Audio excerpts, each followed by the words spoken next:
So you've done it. You've got the Budget King. This is the Blackmagic Pocket 4K. It's in your hands, and now you're exploring the options of lenses. What lenses do you get? What are the best lenses that anybody can get? What lenses do I use on my Pocket 4K? There's so many because of this mount, this beautiful Micro Four Thirds mount. The options are endless. That's the beauty of the camera.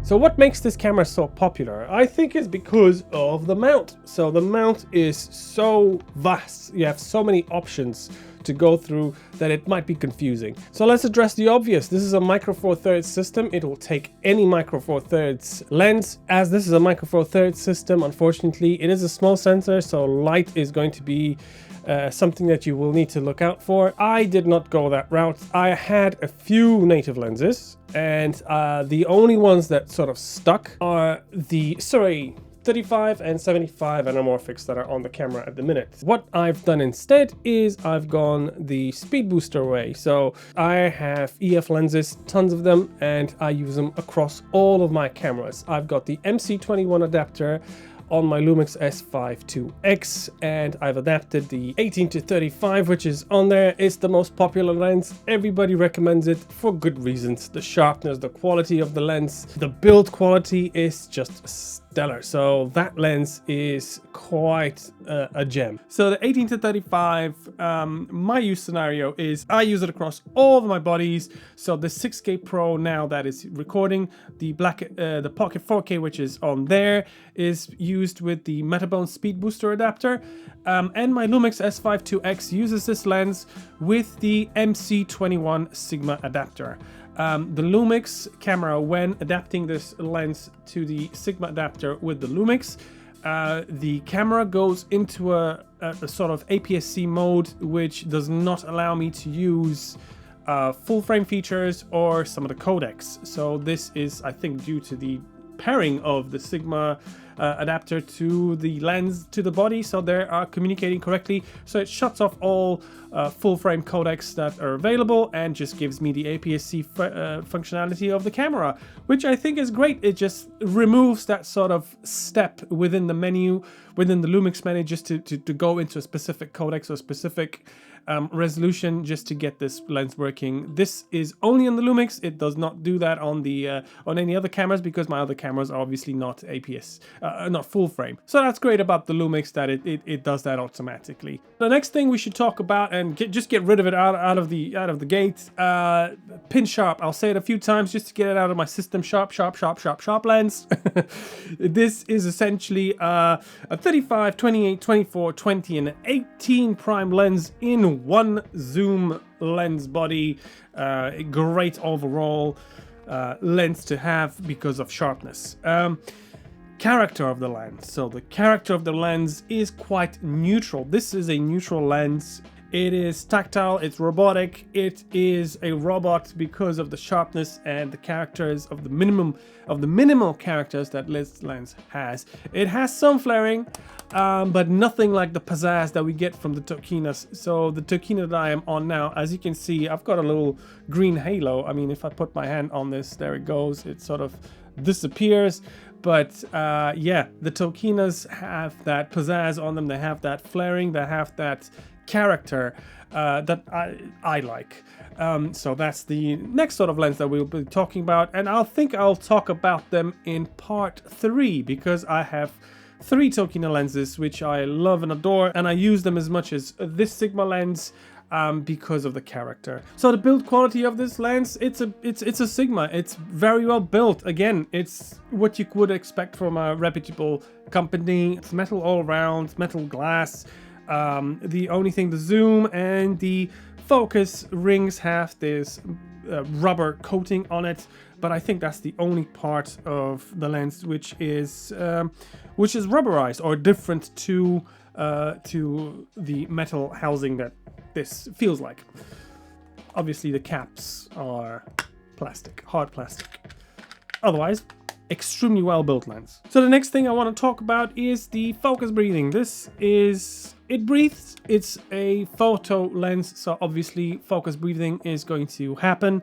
It happens on all my lenses. So this lens is not parafocal. Its counterpart, the T2 18-35 cinema lens from Sigma, is an exact copy of the cinema lens. It costs an arm and a leg. Is it worth it? I'm not too sure because of what you get for that lens. Obviously, the control, the focus throw, the aperture control and zooms are going to be a little bit more, well, better, smoother.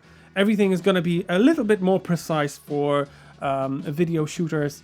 But is it worth the price tag? I'm not sure, because for the amount that you would pay for the cinema version, I don't think it would be worth going that route. Unless Sigma can send me an 18-35 T2 and I'll test them side by side and I'll know, but I don't have the budget to actually get the 18-35 T2 and sort of test it with this one. So talking about budget, this will run you about £420 in the UK, which is I think about $600 in the US. The prices may vary. Obviously, I'm in the UK, so it costs $420. Well, a straight conversion is about roughly $650 for this lens here. So bottom line, would I recommend getting this lens? Of course. This is a no-brainer. This lens, like I said, is my workhorse. If I'm unsure, this is my safety blanket. I use this lens on a daily basis. This lens goes with me everywhere. This lens is something that I cannot live without. It lives on my whatever camera I use. I have to adapt this lens to it, and it will always render a truthful image of what I would expect from this lens. It will never break character. Basically, it will always be the same across all bodies in terms of colors, in terms of sharpness. It will be the same across all bodies. If you would like to use this lens on the Pocket 4K, obviously you need a Metabones speed booster or any sort of speed booster to Micro Four Thirds body to EF lens. You would need that.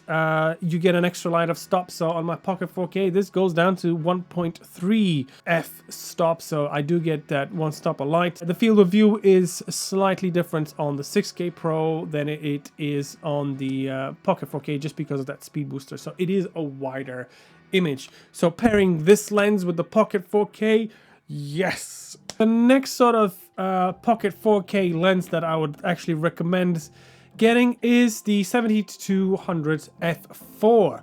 The f4, because with the speed booster, this lens is quite affordable, and it goes down to f2.8. So with that in mind, this camera now, I don't know if you can see that is at f2.8, and this essentially becomes f2.8 IS image stabilized lens. This obviously is a smaller footprint.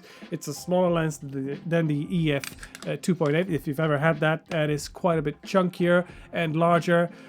Keeping to the pocket size, I'll put that in caveats because this is definitely not a pocketable setup, but it is definitely a smaller footprint than the f2.8 IS. This then becomes a great bargain because of the price of the lens, and what you can expect from this lens is just Canon EF greatness. I don't think we should talk about the build quality of this lens because this is an L lens. They are quite well known. Everybody knows about the quality build and the Canon color rendition and science of these lenses. Obviously this will adhere to that. This will be a little bit warmer.